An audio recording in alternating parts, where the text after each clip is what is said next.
India की number 1 choice Bharat matrimony.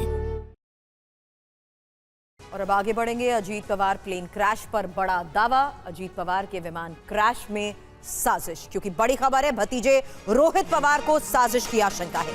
Ajit दादा के साथ साजिश हुई। एक्सपर्ट एजेंसी से जांच की मांग की है। पायलट सुमित कपूर का रिकॉर्ड सवालों के घेरे में था।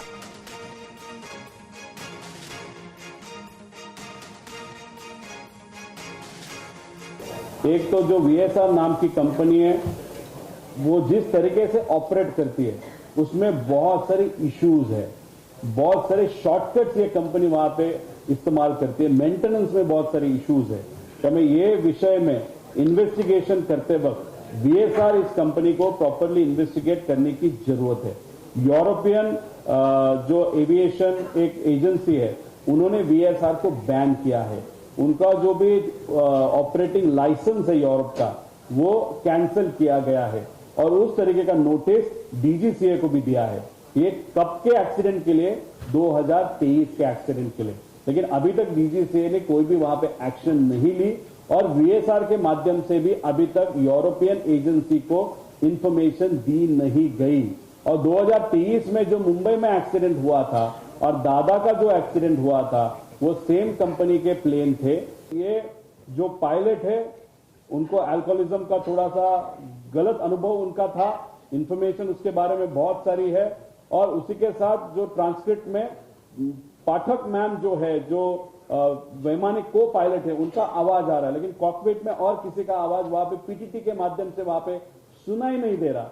तो उसमें वो पायलट क्यों नहीं बात कर रहा? और एंड का अगर संभाषण अगर आप देखो या कॉन्वर्सेशन आप देखो, तो पाठक मैम वहां पे ओ शिट, मतलब जनरली मेरे मेरे बोला जाता है ओ शिट, क्योंकि जब आपको डेथ आपके सामने दिखती है तब आपका दिमाग नहीं चलता, आपके मन में जो है वो बाहर आता है। ऐसे वो कॉमन मैन की तरह वो जो पाठक मैम है, उनके माध्यम से वो आवाज तो निकला, लेकिन हमारे मेन पायलट जो थे, उनके माध्यम से एक भी आवाज वहां पे नहीं आई। और रोहित पवार आज दिल्ली में प्रेस कॉन्फ्रेंस करने वाले हैं। विमान हादसे पर प्रेस कॉन्फ्रेंस करेंगे।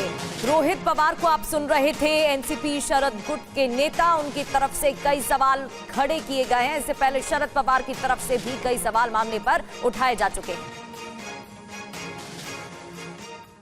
फिलहाल आपको बता दें, इससे पहले रोहित पवार एक और प्रेस कॉन्फ्रेंस तो कर ही चुके हैं और मीडिया के सामने जिस तरीके से उन्होंने अपनी बात रखी है, रोहित पवार ने कहा है कि उनके चाचा अजीत पवार की मौत हादसे में नहीं हुई है, 100% साजिश है। उन्होंने अजीत पवार के प्लेन क्रैश की विदेशी एजेंसी से जांच तक कराने की मांग कर दी है। हालांकि प्लेन क्रैश हादसा है या साजिश, रोहित पवार के सवालों को ही अब डिकोड करते हैं, क्योंकि रोहित पवार ने यह दावा किया है कि यह हादसा नहीं, 100% साजिश है।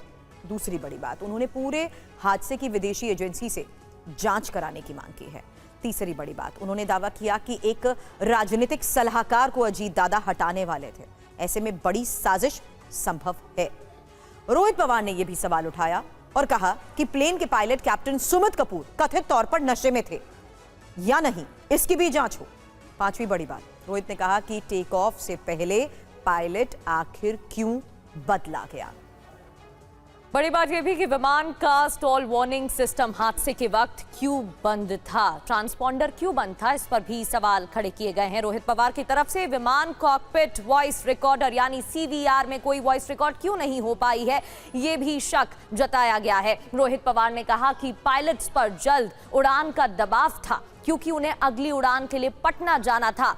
एक सवाल यह भी कि पायलट 11 नंबर रनवे पर उतरने की इजाजत क्यों मांग रहा था, जबकि उसे 29 नंबर रनवे पर उतरने को कहा गया था। इंडिया की नंबर 1 चॉइस भारत मैट्रिमनी।